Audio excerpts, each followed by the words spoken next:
जो करेंसी इतनी गिर रही है, आईएनआर इतना गिर रहा है, मुझे जानना है कि मेरा आरबीआई क्या स्टेप्स ले रहा है कि रुपी और नहीं गिरे। कोई भी चीज़ का प्राइस डिटरमाइंड होता है डिमांड और सप्लाई से। अगर डिमांड ज़्यादा रहेगा तो प्राइस बढ़ेगा। रुपी अप्रिशिएट हुआ है तो अपना रुपी का आउटफ्लो कम होगा, तो गवर्नमेंट के लिए बेनिफिट है। Imposition of this tariff by the Trump government on India, which was very harsh. That the Chinese currency this year has gone up or appreciated against the dollar, and rupee has fallen. This gap which you see is very difficult to digest.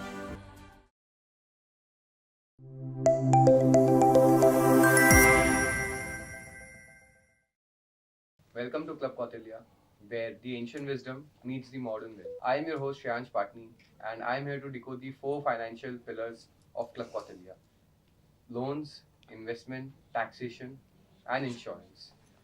आज का जो topic है काफ़ी important है क्योंकि आज हम बात करने वाले हैं why is rupee falling constantly against the dollar, and for that topic we have two main faces of Club Kautilya with us, Atul and Ajay. Welcome Hello, to Shreyansh. the show. Welcome to the podcast again. Thank you for. So we'll come straight to the topic. इतना Indian rupee INR against the dollar क्यों गिरे जा रहे हैं? Shreyansh, it's very important for us to understand the long-term history of the rupee versus dollar or rupee versus other currencies, especially the global currencies. The most important fact is that the sharp correction in the rupee against the dollar this year has been around 10%, more or less 10%, right? Now, it is not that we are seeing for the first time, because over the last many years, okay, there has been instances when rupee has fallen even 20% in 1 year, right? So, in that comparison, we may have actually fallen short. But definitely whenever there is a correction, जब ये sharp fall होता है, तो it becomes talk of the town and everybody becomes concerned as to why it is falling, how it is falling, what is the impact of the fall. So, in this context, I'll highlight certain facts and figures of the past which will actually help us to understand whether the current fall, is it within our limits or is it out of our limits? That's very important for us to understand. So, on a historical perspectives, I'll give you some data like from in 4-5 phases I'll explain you. Phase 1 is, let's start from when we started Sensex in 1979, right? So, Sensex was 100, rupee was somewhere around 8.3, 8.4, right? So, from that level till now, rupee is down somewhere around 4.9, 4.95% at a CAGR level, right? Now, after liberalization in 91, right, rupee is down somewhere around same level, I mean 4.9 to 5%. Now, between 1990-91 to 2013, right, rupee is down somewhere around 5.4%. Right? Between 2014 till now, rupee has fallen somewhere around 59 to current level of 1991. But the CAGR fall is somewhere around 3.25%. Right? So आप बोल रहे हो कि 2014 से अभी तक CAGR of rupee falling is less. Absolutely, than what it was in the past. Right? Even if we consider the liberalization phase, if we take that off, and calculate, rupee has fallen somewhere around 4.5% on an annual basis. And historically, we, as the analyst community and all, they always take around 3.5% annual depreciation of the rupee against the dollar in most of the models. So, this current sudden fall of 10% is definitely a cause of concern, no doubt about that. But on a historical context, if you see, it has fallen lesser than on a CAGR basis, the fall in last 14-15 years is somewhere around 3.25%. So, that is one. Rupee, if you see from 2019 till 2023, it has not fallen that much, right? So, the fall which was there to happen, it has happened this year. Why it has happened this year? This year in the sense in 2025. Now, why it has happened? It has happened because of culmination of factors. One, we know that when we stepped into 2025, then we had this Trump tariff, right? Tariff on India, which was among the highest among the other nations, where we were imposed with 50% tariff, 25% normal tariff, and 25% because of our imports of oil from Russia, right? And that is still undergoing. Like, we have not settled the trade deal with US as of now. So that is one. That has definitely affected the sentiment on the rupee.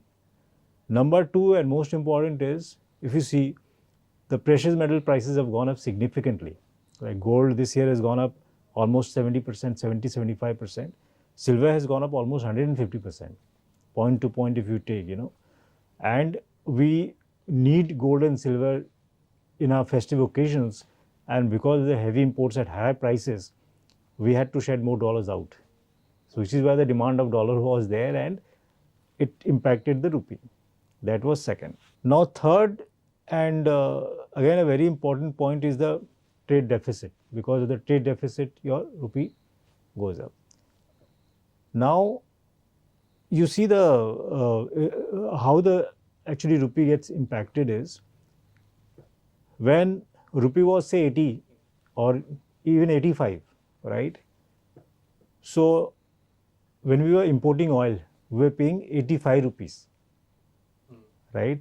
For suppose dollar, oil is somewhere around say 60, 65, but suppose dollar is, oil is $1. So for every $1 of import of oil, you are paying 90 now. Earlier you were paying how much? 85. So which is why that has an impact on the currency, the Indian currency. So there are various factors, and there are more core fundamental factors as well as to why the rupee depreciates, right? At historically say 4% or 4.5% on a CAGR level. It's only because, you see, nobody talks about it, but it's very important for us to know that we as an economy, if we are growing say at 8% and US is growing say at 3%, this quarter they have grown even 4.2% in fact, 4.2 or 3%, right? So at a base of $35 billion, trillion dollars, sorry, and we have a base of $4 trillion, right? So if we are growing even by 8%, we are adding how much? Correct. The base of US is much, right? It's very big. So which is why this has an impact on the emerging economies or the developing economies, because our base is very small and they keep expanding on a higher base, right? So demand of dollar is always there.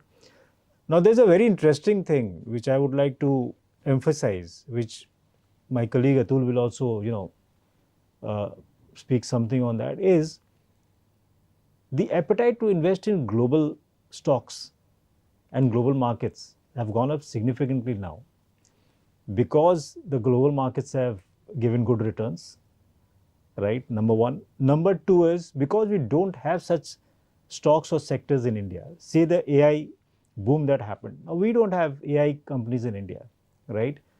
Or some of the most significant innovative pharma companies, so as to say. So we don't have that, so we have to invest in foreign markets. Now when you invest in foreign markets, you'll have to buy in dollars. You'll have to convert your rupee into dollar and then invest there. So what happens is your demand for dollar goes up. So when the demand of dollar is then, and obviously that appreciates and the rupee falls. Okay. The good thing is, or rather in disguise you can say that, if we were allowed to invest in global markets full-fledged, freely, on the basis of our capacity, then we could have invested in even say $20 million or $50 million or even $100 million. We are not supposed to do that, because individually we can invest only around $2.5 lakh. $2.5 lakh per year. But yes, this appetite is going up and the demand of dollar is going up, and which is why it has pressure on the rupee, right? Because there are lot of investors now were investing in foreign markets. So basically, it comes down to demand and supply. Absolutely. So, which is why, and there's some certain interesting things which we should emphasize, and it's very fundamental. That is, if you see between 2000 to 2008, right, our forest reserves, which was 50,000 crores, that went up to around 3.15 $350 billion. Sorry, $315 billion from $50,000. I mean $50,000 in 2000 to 2008, right? But from 2008 till now, we have gone up to $700 billion, right? Currently, it is somewhere around $688 billion. So the increase, if you see, is not that great, that much. From 2008 till now is how many years? Almost 17 years. In 8 years, we had added what we added. In the next 17 years, we have added more or less similar amount, right? So why is that? Because the appetite for dollar has gone up. Because we are investing in foreign markets, we are traveling more to foreign countries than what we did earlier, right? And also because the demand for, say, core commodities, like for instance, your crude oil or for gold and silver, everything has gone up in India and we are importing them in bulk, right? Despite the fact, like there's again a very interesting fact finding I'll give you, is oil has fallen almost by 17-18% this year, right? From around $75 to a barrel to around 60 to a barrel, right? 60, 61 to a barrel for Brent oil I'm talking about. Now, despite that fall, right, we have not been able to take advantage of that fall because the rupee has depreciated almost by 10% this year. But save us that the oil has fallen. If it had not fallen, then the impact would have been even higher. Okay, the prices of oil would have shot. Correct. And every year, the demand of oil itself, because of our economy which is growing, goes up by around 3.5%, 4 to 5%. You know, so that demand is always there. So over the last 17 years, this demand has maybe tripled, right? So which is why it has pressure on the rupee. Okay. So this is one way to see it. So now, whether this is going to continue further, to what extent we don't know, but this is a historical pattern which we have seen, and it is quite likely that we should not cry foul, or rather we should not actually complain when the rupee is fallen on an average of 3.5 to 4% every year, because that is a historical pattern and we have seen that happening. Okay, so Yes. what about इस topic पे क्या आपका क्या राय है? देखो, economics में जो पढ़ते हैं, कोई भी चीज़ का प्राइस डिटरमाइंड होता है डिमांड और सप्लाई से। अगर डिमांड ज़्यादा रहेगा तो प्राइस बढ़ेगा। अब डॉलर जो है वो ग्लोबल करेंसी है, सब जगह एक्सेप्ट होता है। अब जब हम इंडिया की बात करते हैं, इंडिया में अपन लोग सबसे ज़्यादा इंपोर्ट क्या करते हैं? क्रूड ऑयल, अब सिल्वर और गोल्ड, ये 3 चीज़ें। अब तीनों चीज़ का पेमेंट हम किस में करेंगे? डॉलर में। और इंडिया का ये तीनों का रिक्वायरमेंट बहुत ज़्यादा बढ़ गया है। तो अगर चीज़ का डिमांड बढ़ेगा, उसका प्राइस बढ़ेगा, इसलिए डॉलर बढ़ रहा है। तो आपके अकॉर्डिंग इन तीनों चीज़ों, जैसे क्रूड ऑयल का तो डिमांड इसलिए बढ़ा क्योंकि हर जगह ट्रांसपोर्टेशन या उसका यूटिलाइजेशन है, बट जब हमारी उतनी स्पेंडिंग कैपेसिटी नहीं है, तब भी प्रेशियस मेटल जैसे गोल्ड और सिल्वर, इनका डिमांड कैसे? गोल्ड और सिल्वर में तो इन्वेस्टमेंट हो ही रहा है। जो पहले इन्वेस्टमेंट होता है, इंडिया हमेशा से गोल्ड में इन्वेस्टमेंट हमेशा से हुआ है। हर हाउस होल्ड गोल्ड में इन्वेस्ट करता है। आप उसको परचेज करते हैं, भले कंजप्शन बेसिस के लिए, लेकिन वो परचेज हो रहा है। तो गोल्ड में इंडियन हमेशा इन्वेस्ट किया, तो गोल्ड का एपेटाइट हमेशा रहा इंडिया में। तो जैसे जैसे ये तीनों चीज़ का रिक्वायरमेंट बढ़ेगा, वैसे डॉलर का प्राइस बढ़ेगा। हिस्टोरिकल देखो, गोल्ड डॉलर हमेशा इंक्रीज़ हुआ है। कभी ये नहीं हुआ कि रुपये इंक्रीज़ हुआ, वो फॉर ए पीरियड हो गया, बात अलग है, लेकिन हमेशा डॉलर इंक्रीज़ हुआ। रीज़न वही है, US dollar is a global currency, ये करेंसी सब जगह एक्सेप्ट होता है। तो हम लोग जब पेमेंट करेंगे तो हम लोग किस में करेंगे? डॉलर में। तो डॉलर मेरे को परचेज करके पेमेंट करना पड़ेगा, इसीलिए उसका डिमांड रहता है, इसलिए वो प्राइस बढ़ता है। जो गोल्ड का प्राइस बढ़ा इतना, वो भी एट्रीब्यूट कर सकते हैं कि उसके कारण भी डॉलर का प्राइस उसके कारण भी Absolutely, that's what exactly I said. हर चीज़ का प्राइस डिटरमाइंड होता है डिमांड सप्लाई से। डिमांड ज़्यादा रहेगा तो प्राइस वो चीज़ का बढ़ेगा ही बढ़ेगा। सिंपल इकोनॉमिक्स है। Well said. सो ये जो करेंसी इतनी गिर रही है, आईएनआर इतना गिर रहा है, ये आम जनता के लिए, कॉमन पीपल ऑफ इंडिया के लिए, is it a cause of concern कि उन्हें टेंशन लेना चाहिए या वरी होना चाहिए, या जैसे अजय जी ने बोला कि it has been falling at the rate of 4.55% CAGR before 2014 and 2014 के बाद से 3.5 CAGR पे गिर रहा है। 3.2, So yes. it's not falling as much as it used to fall. So is it a cause for concern? But लोग इतने worry हो चुके हैं ऑलरेडी, तो इस पे क्या आपका राय है? First of all, we should try to understand one thing, whether this fall in the rupee is impacting the government more or the consumers, you know, because the government is also handling a bulk of their deficits and all in terms of, foreign borrowings, and even corporates do that. So definitely balance sheets of companies, they get impacted when they borrow outside, in times when the rupee depreciates, right? Which is why it is not very easy to borrow in foreign currencies, because once you borrow, then if the rupee depreciates, then you have to pay double the price. You are paying interest as well as the price for depreciation of the rupee. So that impact is there. For consumers, definitely it impacts, because I'll just give you one statistical data. Today, oil prices is down 17-18%, but our prices at the petrol pumps have not fallen, right? It has not fallen. Why it has not fallen? It has not fallen as much as the oil has fallen, because the rupee has depreciated. So definitely the consumers are paying a price for the depreciation of the rupee as well. Okay. And not only that, today we are lucky enough that we are not importing food grains. When we used to import food grains also, then that would have been a major havoc. But we as a country are strong enough, because we are producing a lot of our requirements and needs within the country, and we are not impacted to the extent that we would have been impacted. But yes, this impact is definitely there, and everyone has to share that. सबसे major impact कौन से sector, product या class को आएगा? Look, as I said, oil prices, oil prices is not going down, is because one, the demand of oil is also going up 4-5% on an annual basis. But ये ऐसा भी है ना कि And मतलब the government itself is not trying, wanting to change the oil price, even because we are using ethanol in the oil, and the import is subsidizing because of that use of ethanol. no, So first still- of all, let me tell you, like this sector, the entire oil sector, the oil sector in India, they were deregulated long time back. Before that, they were all regulated, but now more or less it is deregulated. It is not fully regulated. Yes, at times they are put to hold.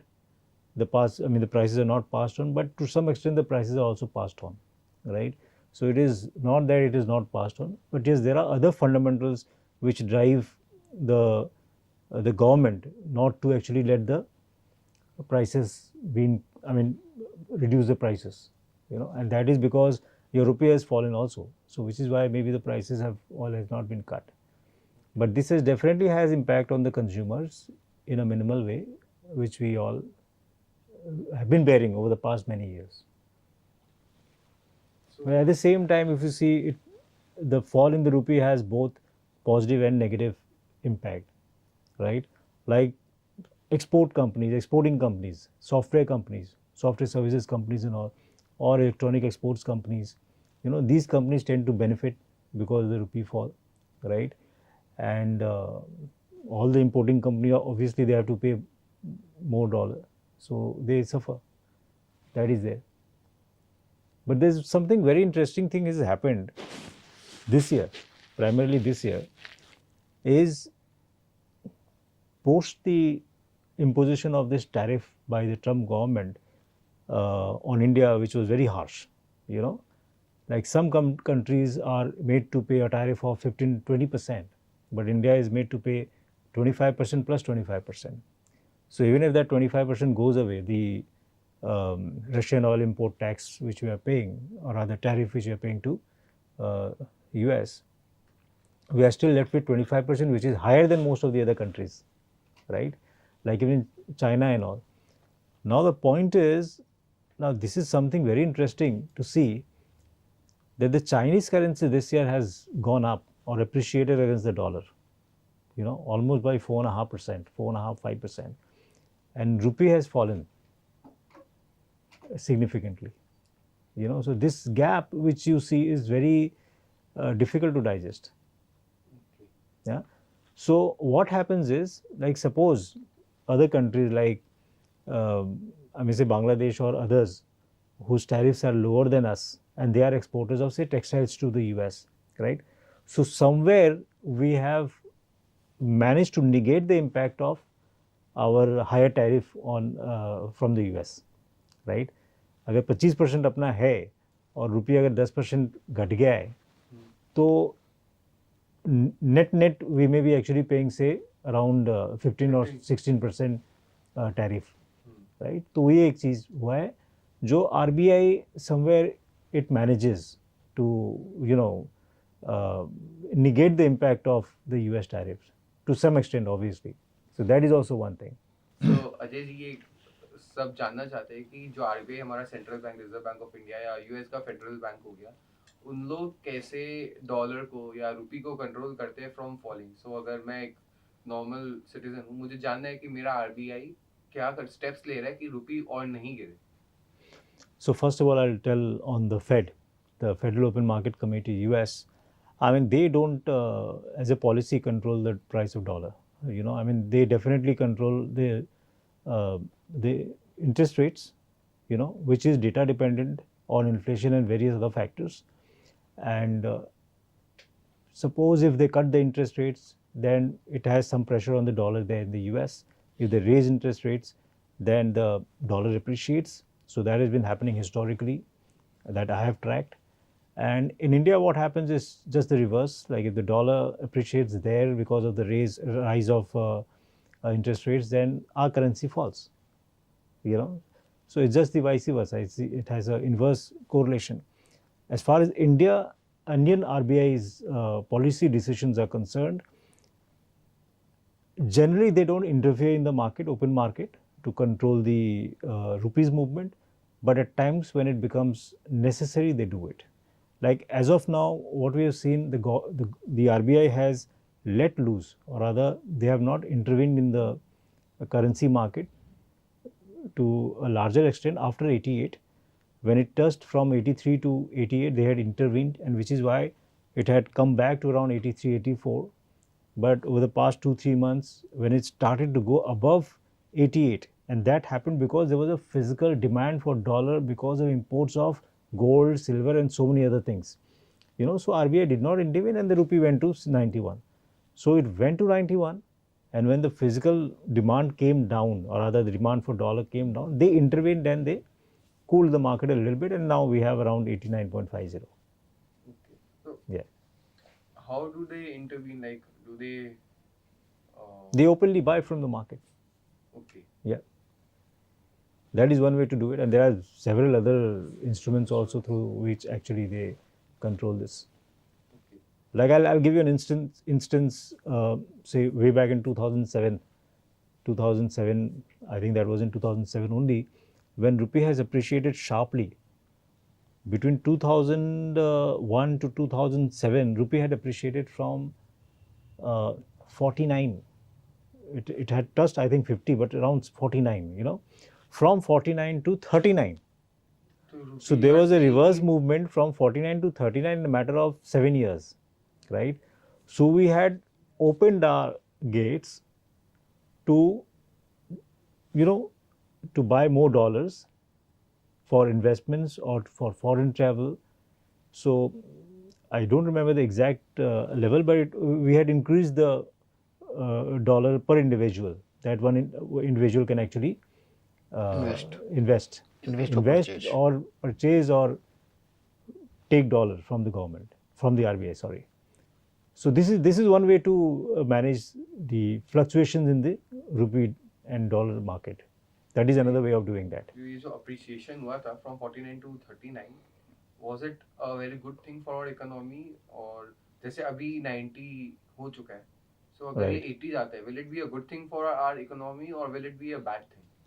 As I said, it has double. I mean, it has both, you know, Both positive and negative impact, right? So definitely the exporters will cry foul, you know, because for every dollar exported from They'll get 90 less to money. 80, they will be getting less money. That's one way to see it. Second is they will also lose on the competitive advantage which they may have globally, right, in terms of margins and all. So that's one. But the importers will definitely benefit, and more so the government balance sheets will definitely be positive. Because India is a net importer country. Absolutely. So which is why we will be positively impacted. Okay, so your take, Atul, on this? अगर dollar रुपये appreciate करता है तो government को फायदा है।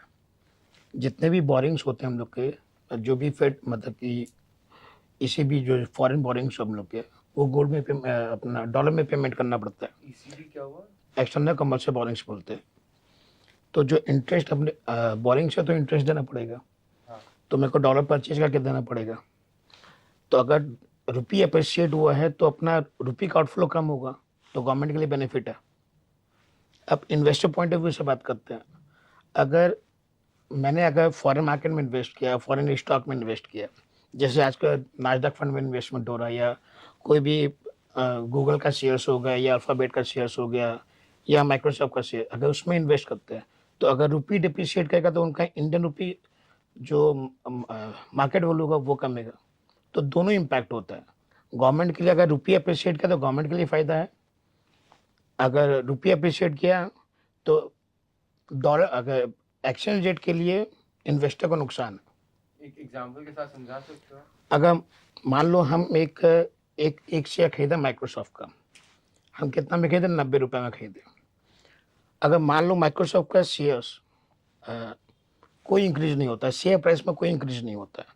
अगर हम मान लो 2 महीना होल्ड करते हैं उसको, 2 महीना में इंडियन रुपये गिर के 80 रुपये हो गया, From 90 to अप्रिशिएट हो गया, इंडियन रुपये अप्रिशिएट हो गया 80 रुपये। अगर हम वो सेल कर देंगे तो मेरे पास कितना रुपया आएगा?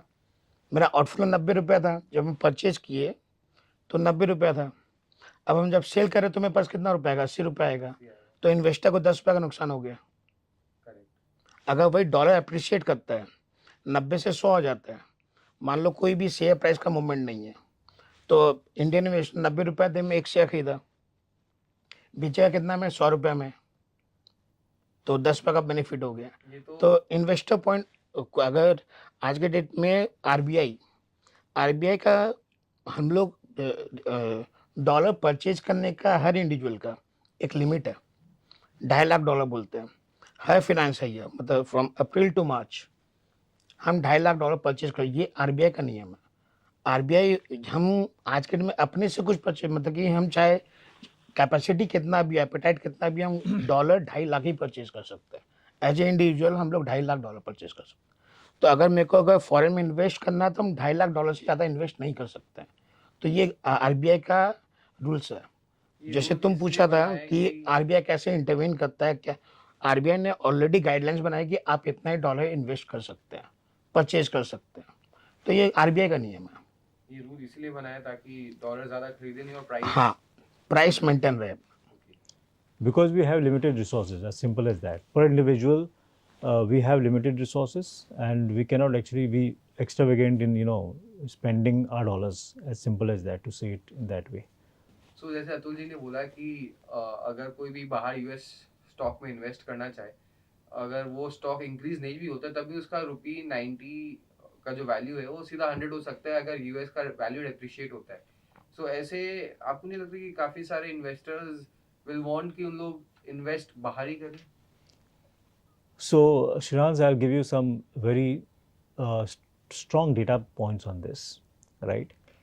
Currently, the FPIs are selling in India. There are multiple factors. Two strong factors is, one, they are cashing out from India. some of the strategic investment which they have done in companies which are going for IPOs, right? IPOs and OFSs which are happening. So one they are taking. question.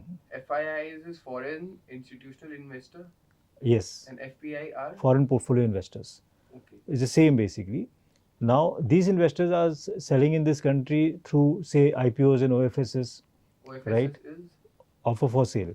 okay. So they are selling, right? And when they are selling, whatever stake they are selling, 10%, 15%, they are taking in their own country. That's one. Second is the FIs themselves are selling in this country because they see other markets to be more lucrative than the Indian market. And other markets have given that kind of a return also, right? Like South Korean market has given a return of almost 72% this year, right? Nasdaq has given around 20%, Dow Jones has given around 22%, or I mean 22%. Nasdaq has given even more than that. S&P 500 has also given that kind of a return. But very interesting if you see, right from on a long-term basis from 1990 till now, the S&P 500 return on a CAGR basis is 13%, right? S&P 500 is the S&P 500 is a US index, you know, the benchmark index, what you call it. It's given a return of 13%. From But Sensex from 1990 till now, 1990 till now, 2025, correct, till S&P now, index yeah, has given return of almost 13%. 13%. Whereas the Sensex has given a return of 12%. So Sensex has given lower returns than S&P 500. In dollar terms. Now here is the catch. So what is In dollar terms, in dollar terms means when the FI is investing in this country, they are investing in dollar terms only, right? So for our viewers, if they must not be aware of what is investing in dollar terms, if you can explain in simple So language. when we invest in say foreign markets, we Huh. convert the rupees INR. in dollars, INR to dollars, and invest there, right? Similarly, when they are investing here, Huh. they are doing a similar kind of investment, right? Though they are bringing in dollar, investing in rupee. So if the rupee falls, Huh. right, which has been the case as I have explained earlier, so When their they buy returns back would definitely come down because they bought a stock when the dollar was say around 80, right? Now it has fallen to 90. So the appreciation is less for in that for their country or for them as an investor, right? So they will get lesser return than what an Indian investor So would. basically, when they will be buying back dollars, they will have to pay extra 10 Absolutely. rupees, which is their net loss Absolutely. for doing nothing. So it is very important for us to see the returns in dollar terms also, not only in the rupee terms only. तो जैसे अभी अतुल जी ने बोला कि अगर कोई Indian person को invest करना हो, अगर यूएस के कोई भी स्टॉक पे इन्वेस्ट करता है 90 रुपी, और अगर वो स्टॉक अप्रिशिएट नहीं भी करता है, बट सिंस यूएस डॉलर इतना अप्रिशिएट करा, वो अप्रिशिएट करके 90 to 100 हो जाता है, तो उसको फायदा होगा. In the same way I think अगर फॉरेन इन्वेस्टर्स है, अगर हमारा रुपी का वैल्यू डिप्रिशिएट करता रहेगा, कहीं ना कहीं उनको तो लॉस होगी उस डिप्रिशिएशन के कारण. सो आपको डू यू थिंक कि इसी रीजन से फॉरेन इन्वेस्टर्स बैकआउट करे, या is there a bigger picture? If you can elaborate on that. Look, hard fact says that over the last say 35 years from 1990 till now, S&P 500 has given a return of 13%, right? Sensex has given a return of somewhere around 18 to 19% in India, right? But the moment you see this return in dollar terms, this returns falls to around 12.5%.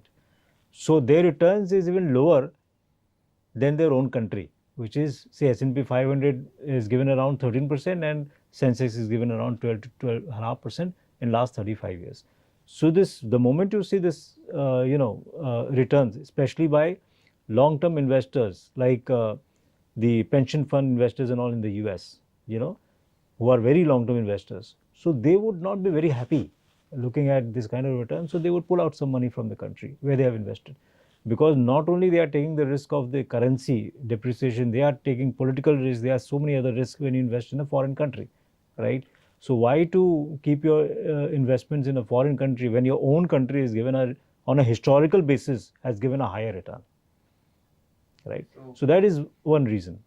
So this is another bad reason कि ये भी बोल सकते हैं कि this is negative reason ki why depreciating rupee is affecting us, because if foreign currencies are not going to come and the rupee keeps falling, तो हमारे पास the rupee will keep falling in this way then. Now, first of all, as we have said earlier, we have discussed this earlier, that rupee historically has fallen on a CAGR basis, around say 4.5 to 5%, right?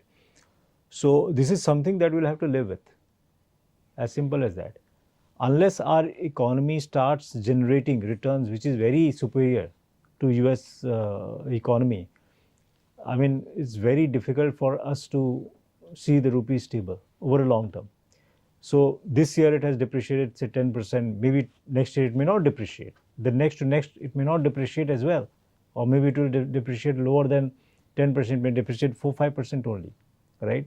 But over a longer horizon, rupee has to depreciate, given the fundamentals of this country and global country as well.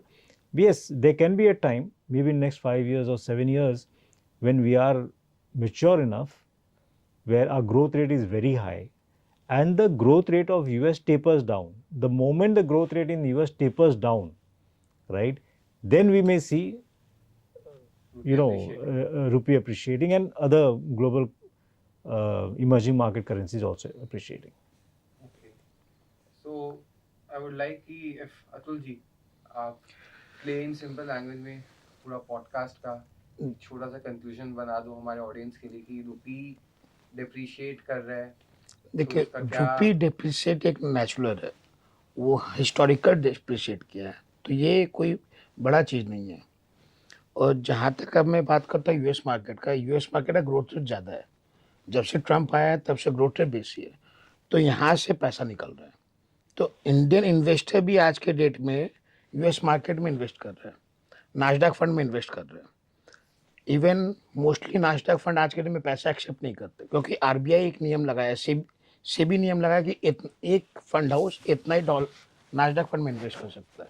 तो यहाँ भी regulation आता है government का। तो investor जो India से पैसा निकाल रहे हैं एंड यूएस मार्केट में इन्वेस्ट कर रहे हैं। कारण यही है कि यूएस मार्केट का ग्रोथ रेट ज़्यादा दिख रहा है, पॉजिटिव दिख रहा है सबको as compare to India. Now, growth rate, यहाँ पे I would like to conclude, correct one thing, that our growth rate is definitely higher. Right? GDP growth rate is higher. हाँ, GDP Definitely, our GDP growth rate is higher than the US, okay, and it will continue to be higher only. But what we are talking about the base. So if we are growing at say $4.5 trillion to $6 trillion or $7 trillion in the next say 5 years, around 7.5 that we are targeting. US, they have grown 4.2%. Even if they grow at say around 3% CAGR for the next 5 years, so on a base of almost $35 trillion, they'll be adding net somewhere around $6 to $7 trillion. And how much we are going to add? We are going to add $2.5 trillion. So the base of overall US is economy, this. the base If you is talk about Base of growing. India is this. Absolutely. In value term में बात करेंगे, उनका value term में बहुत ज़्यादा है। बहुत ज़्यादा है। इंडिया का ग्रोथ रेट 7% है, यूएस का 4% है, लेकिन इन वैल्यू टर्म वो 4% बहुत बड़ा है, Correct. क्योंकि इतना बड़ा इकोनॉमी है वो। और एक बात क्या है कि it's a hot debate now, लोग बहुत बात करते हैं कि भाई अपना जीडीपी ग्रोथ इतना ज़्यादा है, सबसे हाई है ग्लोबली, इसके बावजूद रुपया क्यों फॉल हो रहा है? बहुत वैलिड क्वेश्चन है ये, राइट? क्यों फॉल हो रहा है? Because our GDP growth is led by domestic economy, right? But whatever we are importing in terms of dollars only, right? GDP जो भी है, it's led by domestic growth, domestic economy, right? लेकिन अब जब import करते हैं वो सारा बाहर से करते हैं। की commodities like oil हो गया, gold हो गया, silver हो गया, ये सब we are doing in dollars only. So which is why the impact is there. Despite our growth, we are not able to contain the fall in the rupee. Okay, India का major import crude oil ही होता है, तो crude oil purchase करने के लिए वो dollar payment करना ही पड़ेगा। So, if I'm not wrong, we were purchasing crude oil from Russia in Indian rupees, right? Look, to be very honest with you on this subject, this rupee depreciation and de-dollarization, as we talk in technical terms, de-dollarization is the terminology which we use when we say that we are buying in rupees and not in dollars, Now, if you go back to history, 10, 15 years, many years also, you will find that whenever the dollar has been challenged, okay, other currencies they depreciate for whatever reason. So way back in 2000, 2010, 2011, there was a big talk that euro is going to replace the dollar. So nobody talks about euro anymore. It's gone, right? Similarly, this de-dollarization started happening for the last 4-5 years.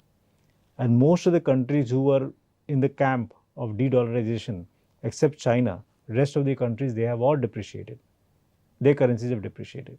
That's a hard fact, right?